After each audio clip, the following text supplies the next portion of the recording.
Hello student, success coaching classes में आपका स्वागत है। यदि आप चैनल में पहली बार आए हैं तो चैनल को सब्सक्राइब कर ले और बेल आइकन को ऑल में प्रेस कर ले ताकि आने वाले सभी वीडियो का नोटिफिकेशन टाइम पर मिल जाए। आज हम डिस्कस करने वाले हैं क्लास 10th का जो बहुत ही इंपॉर्टेंट मैथ का फार्मूला का टॉपिक लेकर आए हैं। तो याद रखिए, ये हमारा पार्ट 1 है। इससे पार्ट 2, पार्ट 3, पार्ट 4 भी आपका आएगा। इसमें आपका मैथ का आपका देखिए चैप्टर नंबर 1 और चैप्टर नंबर 2 का आपको हम फार्मूला बताने वाले हैं, वो भी डिटेल से। आप देखिए, आप मैथ से डर आपको नहीं लगेगा क्योंकि एग्ज़ाम में आपको 30 मार्क्स आपको सिर्फ फार्मूला से मिल जाएगा। तो बोलिएगा 30 मार्क्स कैसे मिल जाएगा? देखिए, बहुत सारे जितना भी आपको ऑब्जेक्टिव क्वेश्चन बेस्ड रहता है सब में आपको फार्मूला ज़रूरत पड़ेगा। यदि आपको फार्मूला अच्छा से याद रहेगा तो आप सभी ऑब्जेक्टिव क्वेश्चन आराम से इजीली एकदम बना सकते हैं। दूसरी बात क्या, आपको सब्जेक्टिव में भी आपका काम आएगा। सब्जेक्टिव में यदि आपको फार्मूला याद नहीं रहेगा तो आप क्वेश्चन को सॉल्व नहीं कर पाइएगा। तो आपको डबल फ़ायदा, ऑब्जेक्टिव में फ़ायदा है प्लस सब्जेक्टिव में फ़ायदा। इसलिए हम बोल रहे हैं जो आपको एकदम 100% याद कर ही लीजिएगा। वीडियो में एकदम अंत तक बने रहें। और सभी जो आपका सूत्र है VBI सूत्र है, जो आपको फालतू सूत्र एक भी नहीं है। सभी जो फार्मूला एकदम इम्पोर्टेंट है, 200% गारंटी है। ठीक है ना? चलिए हम लोग देखते हैं, स्टार्टिंग करते हैं। सबसे पहले हम लोग देख लेते हैं, ये हमारा क्लास 10th का लिए जैकपॉट 2024 मैथ का फार्मूला है। चलिए हम लोग देखते हैं। सबसे पहले आपको चैप्टर नंबर जो हमारा 1 है, वास्तविक संख्या रियल नंबर है। चलिए फार्मूला, पहला फार्मूला देखिए। सबसे पहला फार्मूला हमारा क्या आता है तो याद रखिए, यूक्लिड विभाजन प्रमेय का। तो याद रखिए, यूक्लिड विभाजन प्रमेय का फार्मूला आपको कैसे याद रखिएगा तो याद रखिएगा, भाज्य बराबर भाजक गुने भागफल प्लस शेषफल। याद रखिएगा, बहुत इंपॉर्टेंट है। भाज्य बराबर भाजक गुने भागफल प्लस शेषफल याद रखिएगा। इसी को भाज्य को हम लोग ए बोलते हैं, भाजक को बी बोलते हैं, भागफल को क्यू बोलते हैं, शेषफल को आर बोलते हैं। तो एक फार्मूला और निकल के आ गया है, ए बराबर बी क्यू प्लस आर। ये ऑब्जेक्टिव में कितना बार क्वेश्चन पूछा गया है, ए बराबर बी क्यू प्लस आर। ठीक है, उसके बाद देखिए इसमें क्या बोल रहा है, आर जो है या तो 0 रहेगा या तो 0 से बड़ा हो जाएगा, लेकिन या तो बी के बराबर रहेगा या तो बी से छोटा रहेगा। ये भी आपको एग्जाम में कितना बार इस तरह से आपको सिंबल देके क्वेश्चन पूछता है। जो आर का जो मान क्या होगा तो याद रखिएगा, जो आर का मान होगा इस तरह से आपको जो सिंबल दिया है इस तरह, या तो यहाँ पर आर का मान क्या होगा 0 होगा, या तो 0 से बड़ा मिलेगा आर का मान। उसके बाद देखिए आपको सिंबल ऐसा है, या तो बी के बराबर होगा या तो बी से छोटा होगा। इस तरह से आपको याद रखना होगा। ठीक है, ये आपका पहला फार्मूला था। देखिए इसमें आपको मान लीजिए, इसे समझिए यहाँ पे, जिसे मान लीजिए 5 है और ये 27 है, तो यहाँ क्या हो जाएगा 5 5 जा 25 और यहाँ पर बचेगा 2।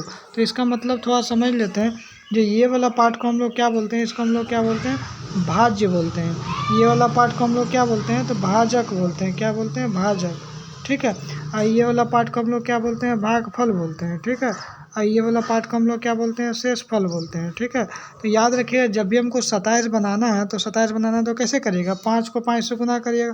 तो 5 गुना 5 और प्लस 2, यही ना 27 बनेगा जी। तो देखिए आप क्या कर रहे हैं, भाज्य निकालने के लिए हम लोग भाजक गुना भागफल प्लस शेषफल कर रहे हैं। बस वही वाला फार्मूला आ गया यूक्लिड विभाजन का। भाज्य जब भी निकालना है बीच वाला, तो भाजक को भागफल से गुना करिए प्लस शेषफल जोड़ दीजिए। क्लियर है? अब देखिए दूसरा आपका ये हमका मास्टर फार्मूला, दो संख्याओं का गुणनफल बराबर LCM इंटू HCF। देखिए ऐसा बहुत बार क्वेश्चन आपको पूछेगा, जो दो संख्याओं को गुणनफल इतना दिया है और LCM इतना दिया है, या दो संख्या है मान लीजिए 210 और 512 है, तो दोनों का LCM 9 दिया है तो HCF ज्ञात करिए। इस टाइप का क्वेश्चन आपको पूछता है, उसके लिए आपका मास्टर फार्मूला हो गया दो संख्याओं को गुणनफल। भैया संख्या कुछ भी हो सकता है, 212 512 कुछ भी दो संख्या हो सकता है। ठीक है, और यहाँ LCM इंटू HCF ये आपका मेन फार्मूला है, ये याद रहेगा। तो यही फार्मूला देखिए, ये सब फार्मूला निकला है। कैसे निकला है चलिए ना थोड़ा समझा दीजिए। चलिए समझा देते हैं। यदि आपको HCF निकालना है तो क्या करिएगा, दो संख्याओं को गुणनफल लिखिएगा और जो LCM क्या हो बट्टा नीचे आ जाएगा। देखिए एक फार्मूला बन के तैयार हो गया, HCF बराबर दो संख्याओं को गुणनफल बट्टा LCM। यदि आपको एग्जाम में LCM निकालने के लिए पूछ दिया जाए, दो संख्या दिया और HCF दिया, तो आपको एकदम लॉलीपॉप फार्मूला याद होना चाहिए। भैया दो संख्याओं को गुणनफल करिए ना, दोनों जो संख्या मान लीजिए 410 है और 512, कुछ भी दो संख्या उसको गुणनफल करिए और HCF का जो मान दिया है 4 मान लीजिए मान दिया, तो बस काट छट करिए LCM निकल जाएगा। ठीक है, तो देखिए याद करने का मेन फार्मूला ये है। इसी से देखिए ये भी बना है और इसी से ये भी बना है। क्लियर है? अब देखिए तीसरा फार्मूला देखिए, कभी कभी भैया LCM भी दिया रहेगा HCF भी दिया रहेगा, तो अब क्या करिएगा, और आपको पहली संख्या को गायब कर देगा। पहली संख्या निकालना है तो कुछ नहीं करिएगा, एलसीएम इंटू एचसीएफ और डिवाइड बाय दूसरी संख्या कर दीजिएगा, आपका निकल जाएगा। कभी कभी आपको दूसरी संख्या में तो गायब कर सकता है ना, तो दूसरी संख्या को गायब कर देगा तो एलसीएम इंटू एचसीएफ दिया रहेगा, पहली संख्या रहेगा डिवाइड कर दीजिएगा, आपका बन जाएगा। कॉन्सेप्ट यहाँ तक क्लियर है। अब देखिए एक होता है शांत आवर्ती, एक होता है अशांत आवर्ती। ये सब आपको बोल रहा है परिमेय संख्या। परिमेय संख्या आपको पता है P/Q के रूप में होना चाहिए। जैसे मान लीजिए 2/50 है, ठीक है। अब देखिए इसमें क्या बोल रहा है, जब किसी परिमेय संख्या का हर का मतलब क्या होता है, नीचे वाला, ऊपर लांस और नीचे वाला हर क्या होना चाहिए, 2n और 5m के रूप में होना चाहिए, तब वो क्या होगा, शांत आवर्ती होता है। 2n 5m समझिए, जैसे मान लीजिए या तो 2n का रूप में होना चाहिए, या तो 5n का रूप में होना चाहिए, या तो दोनों होना चाहिए। ये बात को समझ में आ गया। ये तीनों कंडीशन में हो गया, या तो इसमें हो, या तो सिर्फ इसमें हो, या तो दोनों में हो, तभी शांत होगा, अदरवाइज इसके अलावा कोई भी शांत नहीं होगा। तो इसे हम कुछ एग्जांपल लेते हैं। जैसे 4/10 ले लेते हैं। 10 मेरा क्या हार है, 10 का फैक्टर करिएगा तो 2×5 = 10, 5×1 = 5। मैया मतलब 2 का पावर 1 और 5 के पावर 1, मतलब क्या है 2 के पावर n और 5 के पावर m के रूप में मिल गया। तो ये क्या हो जाएगा, आपका शांत दशमलव प्रसार हो जाएगा। मान लीजिए जैसे कभी कभी आपको 5/125 दे दिया जाए, तो हर का फैक्टर करिएगा भैया जी, तो फैक्टर वा करिएगा तो 5 के टेबल में 25 बार में, और फिर 5×5 = 25, और फिर 5×1 = 5। क्लियर है। तो ये देखिए 5 के पावर 3 मिल गया, 5 के पावर हमको 3 मिल गया। तो बोलिएगा 2 के पावर तो है ही नहीं, तो भैया जी 2 के पावर 0 रख दीजिए ना, कोई दिक्कत है, तो बोलिए कोई दिक्कत तो नहीं है, क्योंकि देखिए किसी भी नंबर के यदि पावर 0 रखिएगा तो वैल्यू क्या होता है, 1 होता है। अब 1 हो जाएगा, 2 के पावर 0 रखिएगा 1, और 5 के पावर 3 करिएगा तो 125, तो भैया गुना करिएगा तो 125 ना आएगा। तो फिर आप 2 के पावर दिखवा क्यों रहे हैं, क्योंकि ये स्टेटमेंट सिर्फ फॉलो करना है, 2 के पावर n और 5 के पावर m। तो 2 के पावर n नहीं है तो 0 मान लेंगे। कभी कभी आपको 5 के पावर n m रहेगा तो 0 मान लीजिए। इसे सवाल उठता है, इसे मान लीजिए 8 मान लीजिए, हाँ सपोज, रुकिए 4/8 है मान लीजिए। अब हाँ ये शांत है क्या शांत है पता करना, तो 8 का फैक्टर करिएगा, 2×4 = 8, 2×2 = 4 और 2×1 = 2। अब देखिए यहाँ 2 का पावर आ गया, 2 के पावर यहाँ पे आ गया, लेकिन 5 के पावर नहीं है। भैया 5 के पावर 0 रख देंगे, फिर भी तो हमारा 8 का पावर 0 है, एक तो 8 ही आएगा ना। मतलब देखिए 2 का पावर आ जाए या 5 का पावर आ जाए या दोनों आ जाए तो ठीक है।